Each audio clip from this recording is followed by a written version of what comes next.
Right now, we need to introduce a man who fronts a band that on Friday, March 22nd will headline the OVO Wembley Arena. A man with one of the best screams in the game. A man with 11 top 40 UK albums to his name, 6 of which are top 10s. A man who wrote one of the most important records of all time, Grand Unification. And a man who might be able to tell us, well, gosh, what happens if I drop a black hole on a black hole? My friends, welcome to the Jon Mahon Show, Charlie Simpson! Hey. Let's go. Thank you so much for your time, bro. How the devil are you doing? I'm really good, man. Is my screen really blurred? I'm sorry. It looks a little bit like it's covered in Vaseline, but weird. I don't know what's going on there, but yeah, I'm good, man. Are you guys well? yeah, good, man. This is our first show back in a while, so we're sort of dusting off the cobwebs. Yeah, getting used to it. Oh, there he is. There he is. HD Yeah. Charlie. That's what we're talking about. Oh, Cool, man. It's great to speak to you guys, man. it's great to speak to you again, man. It's been a very long time. Like, we have crossed paths a couple of times over the years over at Scuzz TV, which we were reminiscing about earlier on in the show. And I've been fortunate to DJ with you a handful of times over the year as well. But what's life like at the moment? Like, it's all systems go at the moment. Yeah, man. We obviously launched the Fightstar show about a week ago, and you know what? The response has been absolutely incredible, man. Like we've, I've kind of thought for a while that I get sort of asked when Fightstar's coming back, and it's always sort of bubbling in the background. But actually seeing people's reaction when we announced the show is incredible, and we just can't wait for it, man. I think you changed your profile picture on like one of all the social media, and people like latched onto that, and they were like, "Oh, something's coming." It was like there was already a buzz around it just from you changing your profile picture. I think it was just your logo.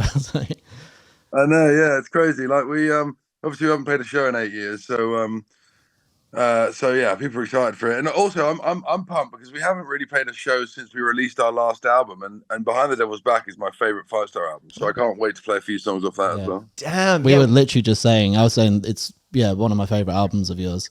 Just like the mix between the heavy and the melodic is so good. Yeah, man, I think that was always sort of, that's what I love about music in general. Do you know what I mean? That's why I got into the Deftones when I was about 14 years old, because they sort of they just encapsulated that thing for me of having these brutal riffs but then having amazing melodies over the top. And I feel like on that last album we really sort of honed that in its best way. So yeah, I love that record, man. And it was done with Carl, wasn't it? Yeah, Carl Bound, who's awesome, man. He did the last Sleep Token record, which I'm really blown up. And then he did a lot of the Bullet for My Valentine stuff. He did 2 of our albums. Yeah, he's a really great producer, also fantastic mixer. Hell yeah. Well, I mean, in fact, let's stay on that topic, because one thing I wanted to ask you a little bit later on in the interview, but that kind of segues into it very nicely, is you can hear so much influence in these modern bands, as you mentioned, Sleep Token. I think Holding Absence have got a big Fightstar influence about them as well. Like when you listen to the sounds of especially like Sleep Token and Holding Absence, and even post-Sempiternal Bring Me the Horizon, it's a lot of what you guys were doing in 2006 on Grand Unification. And I felt like that record was so ahead of its time in terms of what you guys were experimenting with and working on. And like, is it nice to see like years later people still taking inspiration from like some of your creations that are that old? Yeah, definitely, man. Carl actually said that that Sleep Token was for fans of Fightstar, so that was awesome. Like, nice. I listened to them and I got it kind of straight away. I thought it was absolutely fantastic. I really like the way that he mixes the sort of more, I like his melody choices, and I think that the riffs are really awesome. So yeah, man, do you know what? It's amazing. It's kind of weird because I never really, I feel like the impact that Fightstar had and the sort of influence it had, I didn't really realize at the time, especially obviously with the younger bands that come through after us, because we it was 20 years now since we formed.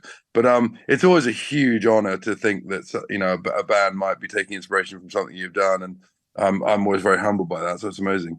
I guess there's probably a lot of people that got into Fightstar after you sort of went on hiatus, so you probably wouldn't have seen all these people that are like into you now. Yeah, exactly.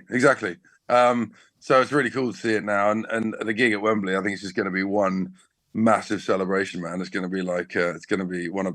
I think it'll be one of our best nights of our lives, to be honest. For sure. And as a lifelong Fightstar fan, it's something that's been a long time in the making. Because when you guys headlined Brixton in 2015, I actually went on record to say Fightstar could play Wembley one day if they wanted to. And yeah, man, like I am so pumped that this is finally coming to fruition. When did conversations first start happening about you guys stepping into Wembley? So basically, we met for Al. Al had a birthday party at the beginning of the year. We hadn't seen each other for quite a long time as a four, and it was at his parents' house, and his parents basically had this barn called the Bloom Room, where basically fights. Man, sorry, dude. It's all right. It's all good. He's back. Oh, look at that with a camera change as well. Oh, nice. Sorry, I was on my phone, not my computer. I usually don't go through my computer because it's plugged into my studio rig, and sometimes it doesn't do what I want it to do. Anyway, I apologise about that. That's all right. No, that's all You good. can hear me again? Yeah, perfectly. Yeah. And now we've got some beautiful silver records in the background as well. Yeah, man, it's my studio. I've got a couple of new guitars. Got my favourite 7-string up here for the riffs. Oh, look at that! I bet that's churned out some fire over the years. Yeah, is that like a Jim Root one? I was saying we got this room that we wrote a lot of Grand Unification in, and it just felt like a bit of a nostalgic moment for us. And we were just chatting about Fightstar and you know whether we wanted to do stuff again, but that we hadn't really decided on it properly. And then my agent rang me and said, you know, we've been offered the show at Wembley, and I literally nearly fell off my chair. I was like, you must have the wrong room. You must be Brixton, right? And he was like, no, they think that you can do Wembley. And to be honest, it's funny you say that about, you know, I think that's what we always wanted to do. And that's where we'd always dreamed we may be able to play one day. But it was just incredible for them to say, you know, we think you can do it. And actually from the response so far from the show, it feels to be, you know, vindicated the decision to do it. So, you know, we could have put on sale and about 10 people had come, and then it would have been really embarrassing. Well, given the hype that the teasers had, I don't think you were in ever a danger of just having a couple of people stood in that room, because standing tickets, I do believe, have already sold out, and now it's just filling up the seats. And in terms of the set list structure, I mean, there's a lot of ground to cover with a room like Wembley, and I don't know how long you're planning on playing for that night, but I think most Fightstar fans wouldn't complain if you decided to just do 3 hours of just you guys. But I mean, have you already started having conversations about how much of the catalogue you're going to do? Yeah, we have. We've started this like sort of document where everyone's sort of chucking in ideas, and it's actually a really tough one, man, because obviously you want to play the songs that people, you know, the songs that are singles that people know better, but then you have some fans saying they really want us to play some sort of niche stuff on the back end of an album that, you know, some people wouldn't usually expect. So I think we're got to strike a balance, and I think we'll do a long set, because obviously this is a one-off show. We're not doing any more shows for this. So I think we'll try and play for as long as we can. Sick. And I don't know if you know, but Grand Unification does turn 20 years old in 2026. It does. Yeah. Start planning ahead. So, I mean, if you did want to start thinking ahead about an anniversary tour for that, I know there's a lot of Fightstar fans who'd be very much up for seeing that start to finish. Yeah, man. I'm definitely up for doing at some point one of the albums start to finish, or maybe multiple nights with all the albums back to back. But I mean, it just means having to go and relearn every song that we wrote. Which is, oh yeah, you forget about that. It's and I imagine like the last album sort of didn't really tour it that much, so it's probably haven't played it that as much. No, exactly. But as I say, I'm really looking forward to playing some of those songs. Like the song Behind the Devil's Back is one of my favorites. And Sync with the Snakes is one of my favorites as well. So I can't wait to play that live. Nice to play some riffs and do some screams. It's been a while since you've done some screams, hasn't it? Yeah. I've got to remember how to do that, man. Well, in fact, your scream was something I wanted to talk to you about, because in my humble opinion, you've got one of the most ferocious but natural screams in the game. And I want to know, like, at what point when you were with Busted did you get this itch to start just taking things a little bit heavier? And was it something that you developed whilst in Busted, or did you have that skill before joining that band? No, I was never even like, I was in bands growing up.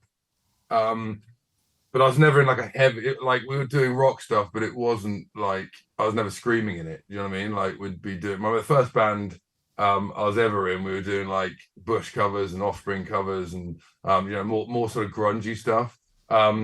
But then I've really got into Sepultura. I remember like Root was the thing that really got me into heavy stuff, and started listening to Machine Head and Pantera. I mean, I always loved Metallica, but that was less. He doesn't. James Hetfield doesn't really scream. So I think that hearing Root for the first time was the first time I thought, oh man, I really love the aggressive style of vocal. And then obviously I became a massive fan of the Deftones, and I like the way that he interchanged the screaming with the melodies. But I think the first time I probably screamed was there's a Busted song called 3 a.m. And I remember doing some scream. There's a bit in the middle eight where there is a sort of screamy thing, and I remember making that as the tour went on more and more aggressive. And by the end of the show, people were like, "Man, I think he's going to do a heavy band." and then Panic's Laughter came out with Fightstar, and again, I wasn't fully screaming. I mean, we had a couple of songs off that first EP. They Liked You Better When You Were Dead. And I sort of dabbled with the screaming, but I hadn't really figured out, because it is something you need to learn how to do, because if you just scream, you will blow your voice out. So there is absolutely a technique to screaming, and it's a way to harness tone. And the main thing in a scream for me is actually the tone, because if you just scream into a mic, it's not going to sound that good. It'll just sound quite frantic, and you can lose your voice very easily doing that. So I managed to sort of, if you hear me screaming in the studio, it's not volume-wise that loud. It's just very controlled. Yeah. And then you can once you've hit that right resonance, you can then push it a bit more. And so, yeah, absolutely something I learned to do. But I was, as time went on, I got sort of better at it, and then I could be really brutal with it. Hell yeah. And I am such a big fan of the way in which you build to a screaming Fightstar songs, because I feel like what you were really good at doing is saving the heavy parts to when they needed that impactful force, lyrically speaking, and especially on a record like Grand Unification, where you've got so many words that match the concept of the song. I mean, like, I don't think it's you who screams at the end of Mono, isn't it, Alex? It is me. Oh, is it you who did I'll Find Myself Once More Again? Oh, sorry. When I'm hang on a minute.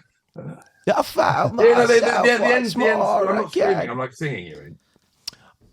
I don't know. I could have at the end of Mono. One sec. What's the bar? Because I've got it written down. I'll find myself once more again. Just as Mono drops right into the end, and then you start singing. That is. I think that is me. Is it? Because then you start singing straight off the back of that.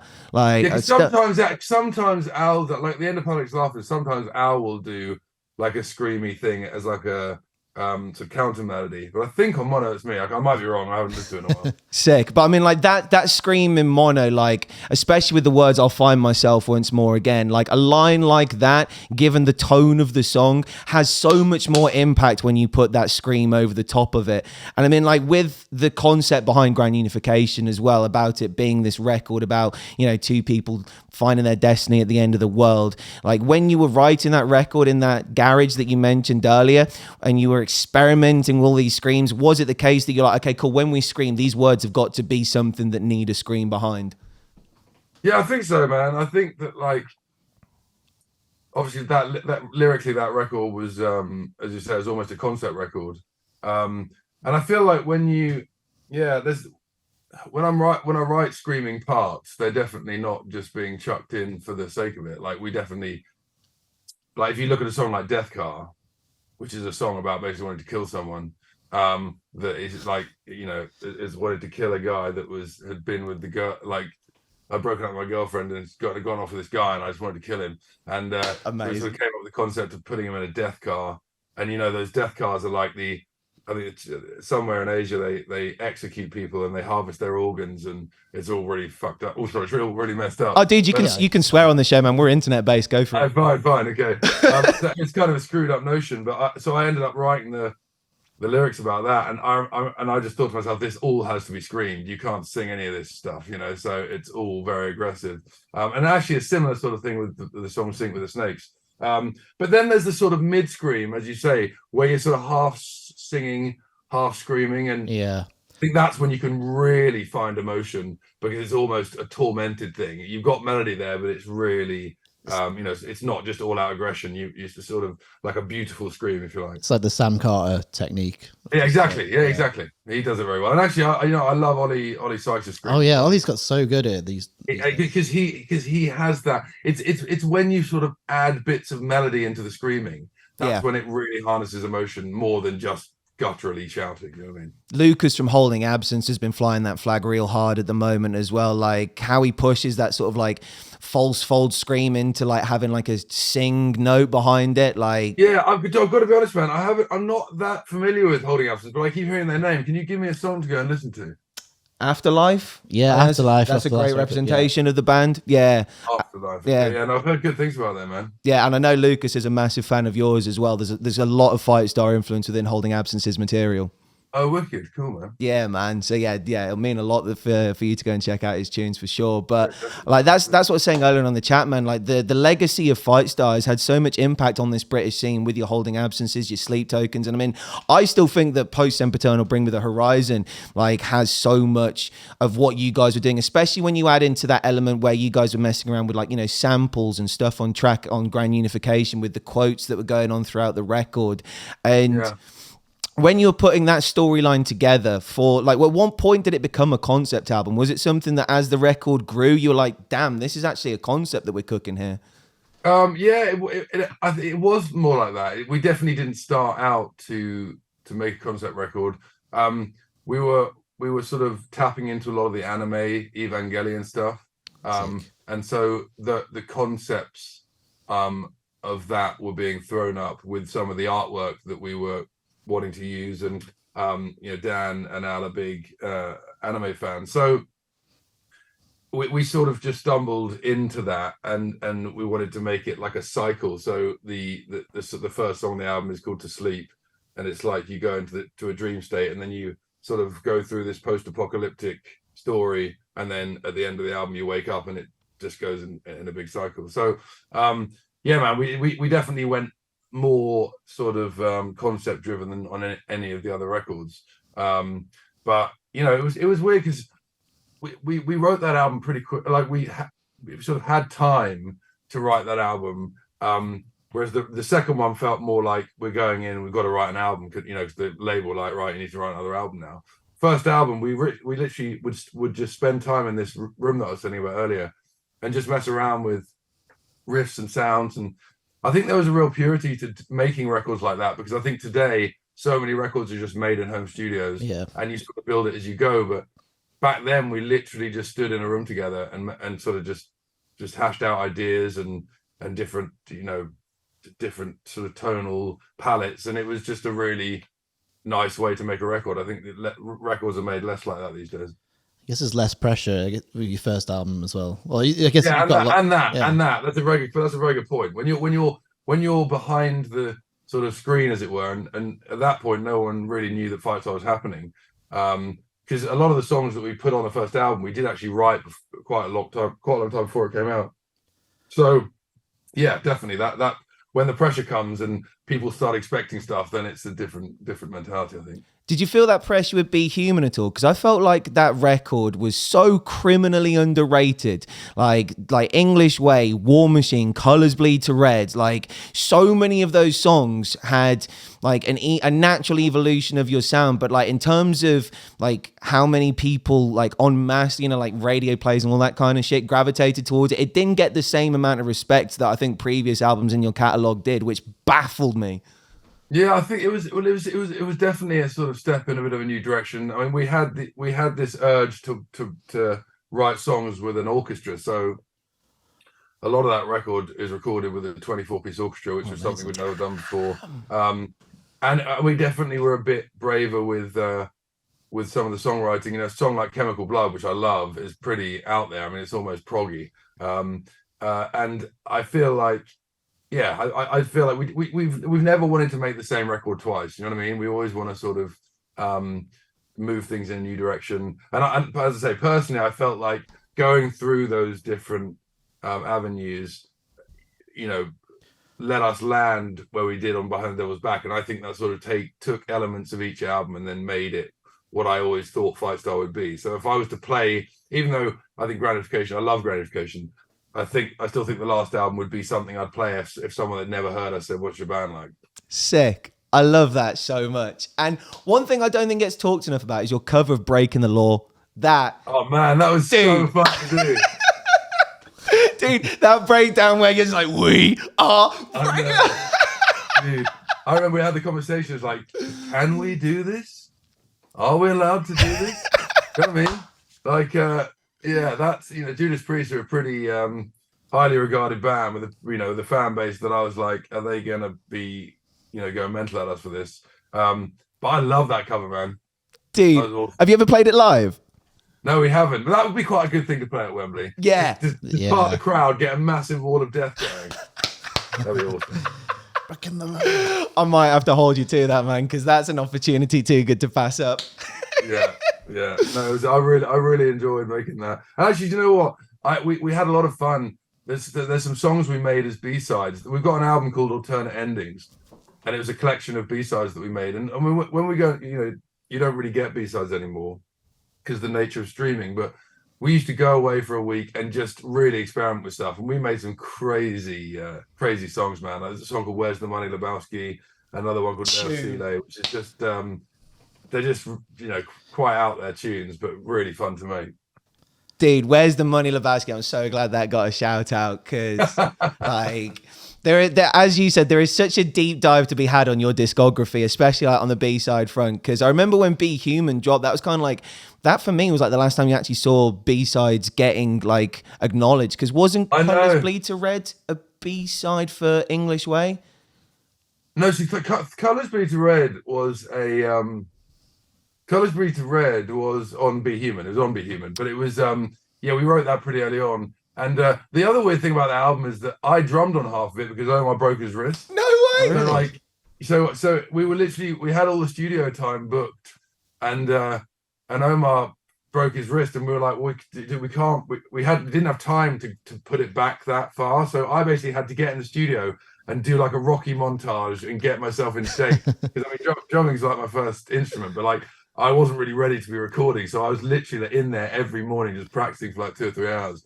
So that was a pretty tall order to be doing that. Holy shit, that's amazing! You're a man of many talents, Charlie. Haven't you built your own studio now? I have, yeah. No, I built Coma Studios. I built it in the pandemic because actually I was due to go to make a solo album, and obviously the pandemic hit. So I was like, well, do you know what? I'd always wanted to build a studio, and I'd actually always wanted to get further into the production side. Yeah.